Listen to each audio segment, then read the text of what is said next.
వైశ్యుడిని, సమాధి అనే పేరు గల వైశ్యుడిని ఇంట్లో నుంచి పంపించేస్తారు. పంపించేసినప్పుడు ఆ సమాధి బాధపడుతూ, దుఃఖపడుతూ అడవిలోకొచ్చేస్తాడు.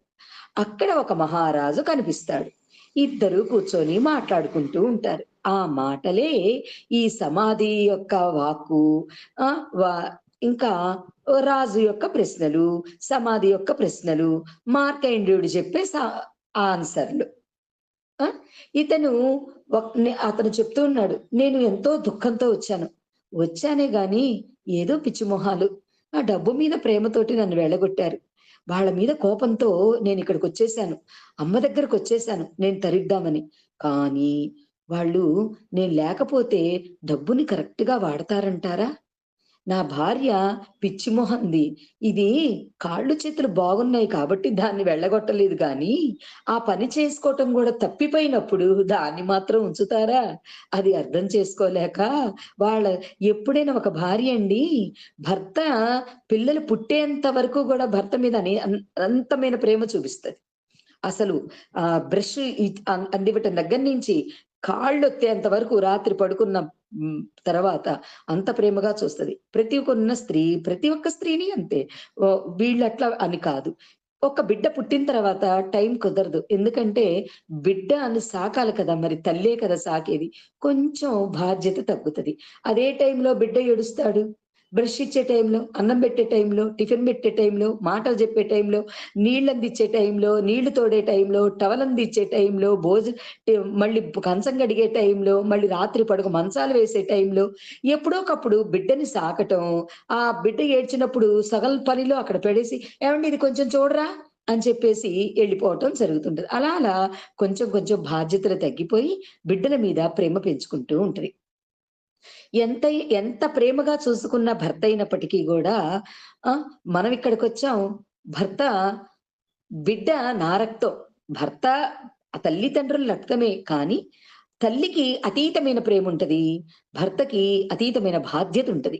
ఆ బాధ్యతతోటి బిడ్డల్ని పెంచే విషయంలో కోప్పడటం, మంచి చెడుల్లో విచక్షణాజ్ఞాతం చెప్పటం అనేది జరుగుతది. ఎప్పుడైతే తప్పు చేసిన వాడిని తప్పు అని చెప్తామో తండ్రి దూరమవుతాడు. తప్పును సమర్థిస్తూ ప్రేమతో ఉండే తల్లి దగ్గరవుతుంది. ఆ తల్లి ప్రేమ ఏ దారికి తీస్తుందో ఆ తల్లి ఆ బిడ్డల్ని కరెక్ట్‌గా చేస్తుందా? లేదా ప్రేమ కొలిద్ది హ్మ్. చక్కగా నాశనం నాన్న నువ్వలాగే నాశనమవ్వు. ఆ తర్వాత మేమేడుస్తాం కూర్చొని. అప్పుడు ఇద్దరం కలిసి ఏడుస్తాం.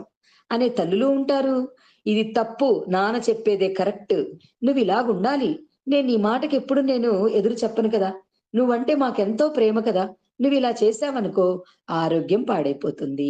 జీవితం పాడైపోతుంది. శత్రువులు కలుగుతారు. జన్మంతా నాశనమైపోతుంది అని చెబుతూ అదే టైంలో కడుపు నిండా పెడుతూ, ప్రేమను పంచుతూ, ఏదైతే ఏదైతే వృధాగా తన జీవితాన్ని చేసుకుంటాడో చక్కపెట్టాలి తల్లి. అంతేగాని తండ్రి తిడుతున్నాడనో, అరుస్తున్నాడనో ఎనకేసుకొచ్చే తల్లులు ఇది తెలుసుకోవాలి. అయితే ఇక్కడ సమాధి తన అడవిలో ఉండి అమ్మతోటి మొక్కుకుంటూ మాట్లాడే వీధిలో, "అమ్మా! భార్య తనని నెట్టరా రేపైనా కాళ్ళు చేయి బాగుంది. తను పని చేస్తుంది గాబట్టి ఉంచుకున్నారు.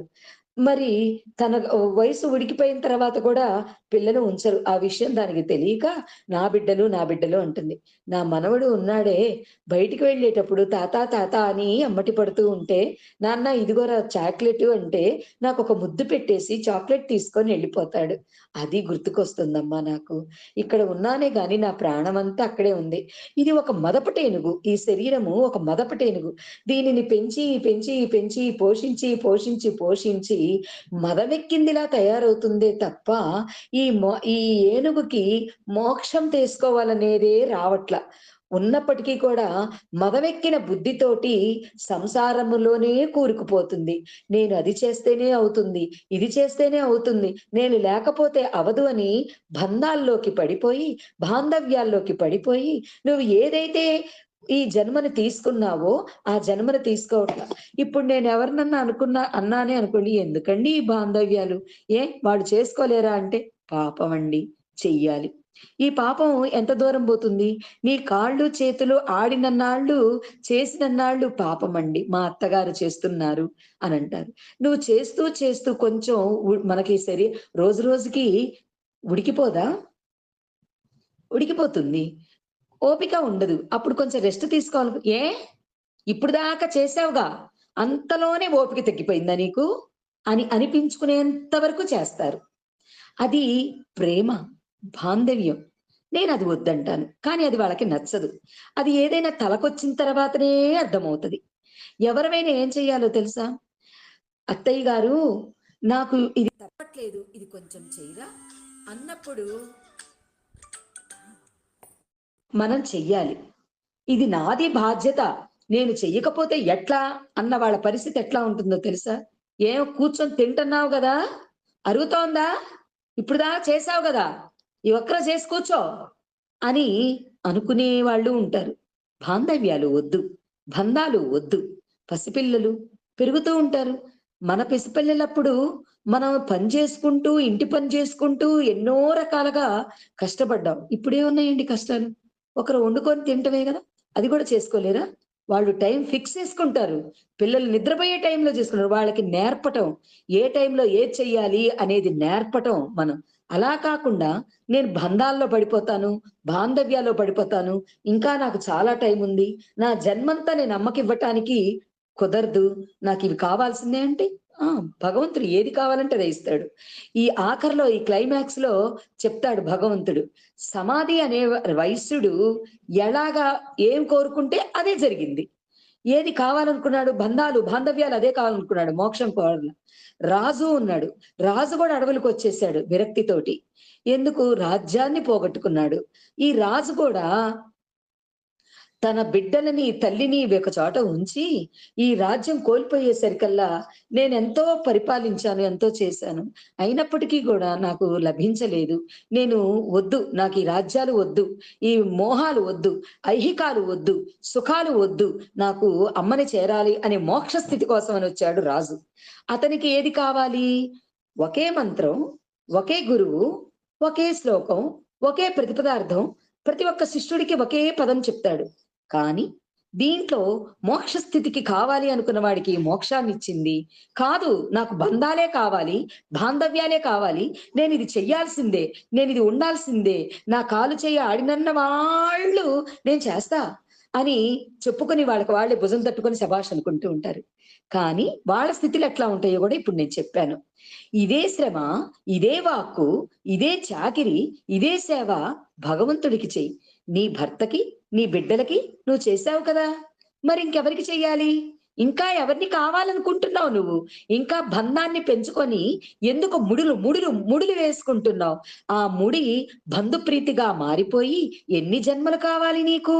అనే బాంధవ్యాలు పెంచుకుంటూ పోయి ఎన్నో జన్మలకి ఈ సంస్కారం అనే ప్రేమ, ఆ ప్రేమను తీర్చుకోవటానికి అనేక జన్మలు ఎత్తటానికి సమాధి సిద్ధంగా ఉన్నాడు వైశ్యుడు. కానీ రాజు ఎన్నో ఎంతో మంది ప్రజలని పరిపాలించి గూడా ఒక్క ప్రతి ప్రజలలో ప్రతి ఒక్క మనిషి కూడా రాజుగారిని మెచ్చుకొని, రాజుగారిని గౌరవించి, "అయ్యా! నిన్ను తండ్రిలాగా భావిస్తున్నాను నేను.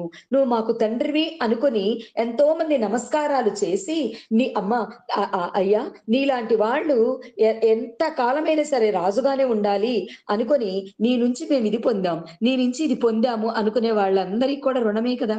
మరి అటువంటి రాజుకి ఎంత మందికి తండ్రిగా పుట్టాలి? ఎన్ని రాజ్యాలు ఏలటానికి ఎన్ని జన్మలు తీసుకోవాలి మరి కదూ! మరి ఒక తల్లిగా, తండ్రిగా మన ఇంటికి మనం రాజు, రాణి అయిపోయి, మన బంధాలలో పడిపోయి, నా బిడ్డ, నా మనవడు, నా మనవరాలు, నా భర్త, నా పిల్లలు అయ్యో! నేను లేకపోతే అది జరగదండి అని చెప్పుకొని సంసారంలో కూరుకుపోయేవాళ్ళు ఇంతమందున్నారు. అదే చేసేటప్పుడు ఏమొస్తుంది తెలుసా? అహంకారం గూడా వస్తుంది. ఏంటి నేను చేస్తున్నాను కాబట్టి నా మాట వినాలి. నెక్స్ట్ అదే. ఖచ్చితంగా. ఎందుకంటే ఒకళ్ళ దగ్గర మనం ఒక రూపాయి తీసుకుంటున్నాము అంటేనే వాళ్ళకి మనకు తెలియకుండానే వాళ్ళకి తల ఓడ్చి సమాధానం చెప్పినట్లుగా మనకు తెలియకుండానే శరీరావస్థ, మాట అవస్థ మారిపోతుంది. నేనేమి తీసుకోను. నేనిలాగే ఉంటాను. అని అనుకునే వాళ్ళు, ఇస్తూ తీసుకోకుండా ఉండేవాళ్ళు ఉంటారే, వాళ్ళ మాట ఎట్లా ఉంటది? "ఏయ్! నేను చెప్తున్నా నువ్వు విను. నేను ఇస్తున్నా నువ్వు తీసుకుంటున్నావు. నీ చెయ్యి కిందుంది. నా చెయ్యి పైనుంది. నేను చేస్తున్నా నువ్వు చేయించుకుంటున్నావు. నేనిలా ఉంటా. నేను చేయించినన్నాడు చేయించుకున్నప్పుడు, నేను చెప్పినప్పుడు నువ్వు విను" అనే అహంకారం మనకు తెలియకుండానే వస్తుంది. దేనివల్లొస్తుంది? నేను చేస్తున్నా. ఇదంతా నాది. ఇది నా కుటుంబం. నా బిడ్డ, నా భర్త, నా పౌత్రులు, నా పుత్రికలు అనని చేసి ఓపిక తగ్గిపోయినప్పుడు కోపంతో పాటు అహంకారం గూడా వచ్చి డామినేటింగ్ అవుతది. ఇదంతా దేనివల్లొచ్చింది? నా అనే పదంతోటొచ్చింది. అవును కదా! అందుకనే భగవంతుడు చెప్తాడు. ఎవరి శ్రద్ధని వాళ్ళు, ఎవరి బాధ్యతల్ని వాళ్ళు, ఎవరి సంతతిని వాళ్ళు వాళ్ళనే చూసుకోమనాలి. వాళ్ళకి జీవితం నేర్పటం అంటే ఇదే. వాళ్ళు చిన్న వయసులో ఉంటారు. మనకి చిన్న వయసు అయిపోయింది. 60లో పడిపోయాం. 60లో పడిపోయినప్పుడు ఇంకా నీకు బంధాలు, బాంధవ్యాలు నీకెందుకసలు? ఇప్పుడో, రేపో రాత్రి మంచం మీద పడుకుంటే పొద్దున్నే సూర్యుడిని చూస్తామో లేదో కూడా తెలియని స్థితిలో మనం ఉండి, నాకింకా ఇయి కావాలి అని అనుకుంటాం. భగవంతుడినెప్పుడు చేరతావురా నువ్వు అని మార్కండేయుడు అడుగుతున్నాడు. ఒకడు ఒక కుక్క పిల్లని పెంచుకుంటున్నాడండి. వాడు వేరే ఊరు వెళ్ళాల్సొచ్చింది. వచ్చినప్పుడు పక్క ఇంట్లో వాళ్ళకి ఇచ్చి, "నేను బస్సుల్లో తీసుకెళ్ళటానికి ఒప్పుకోరండి. వెహికల్ గూడా తీసుకెళ్ళటానికి అది అవదు అవ్వదు కదా! అందుకని కొంచెం కుక్కని చూడండి సాయంత్రం కల్లా వచ్చేస్తాను" అని చెప్పేసి ఇచ్చిపోతాడు. వాడు వెళ్ళాడే గాని భగవంతుడిని దర్శనం చేసుకొని సాయంత్రం కల్లా భగవంతుడి మీద ధ్యాస లేదు. కొట్టే కొబ్బరికాయ మీద ధ్యాస లేదు. అది తిన్నదో లేదో, పెట్టిందో లేదో, అప్పుడు చెప్పొచ్చాను గదా! పెట్టిందో లేదో అని ఈ కుక్క ధ్యాస తప్ప భగవంతుడి ధ్యాస లేదు. ఎందుకు భగవంతుడి దగ్గరికి రావటం? అవసరం లేదు కదా! అదే చెప్తున్నాడు మార్కండేయుడు ఈ ఉదాహరణలతోటి. కుక్క అనుకోని ఆ కుక్క దగ్గరే ఉండొచ్చు గదా! భగవంతుడి దగ్గరకొచ్చి కుక్కని తలుచుకుంటే కుక్క బ నీకే కుక్కగా, కుక్క నువ్వుగా, కుక్కకు నువ్వుగా, నీకు కుక్కగా పుట్టటం జరుగుతది. అవసరమా ఈ బంధాలు? ఈ ఈ కుక్క పిల్లల్ని పెంచటం అనేది మన పుత్రులు, పౌత్రులు. పుత్రుల యొక్క బాధ్యతే అడ్డాల్లాంటి బిడ్డలు గడ్డాలొచ్చిన తర్వాత నీకెందుకురా అని భగవంతుడు చెప్తూ ఉంటే, మన ధర్మం ఎంతవరకైతే ఉందో అంతవరకే నిర్వర్తించమని చెబుతుంటే, వాళ్ళ బిడ్డల్ని గూడా సాకుతామని కూర్చుంటున్నారు ఇప్పుడోళ్ళు. ఇదెక్కడి వరకు? నువ్వు ఏ పని లేకుండా ఖాళీగా కూర్చున్నావు అననుకో, తలా ఓ తిట్టు తిడతారు. ఓరగా తిని కూర్చోపోతే ఒళ్ళు పెంచుకోకపోతే ఏమన్నా పని చేయొచ్చు గదా! అని. భగవంతుడు అదే చెప్తున్నాడు. నువ్వు నా సేవలో ఉండు.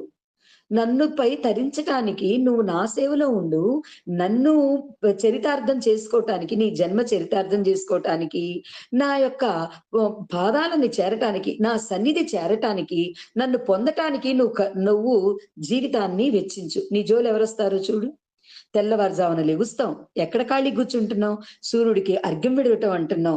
అమ్మని పారాయణం చేస్తున్నాం. అమ్మ అమ్మ యొక్క స్తోత్రాలను చదువుతున్నాం. అమ్మ గురించి వింటున్నాం.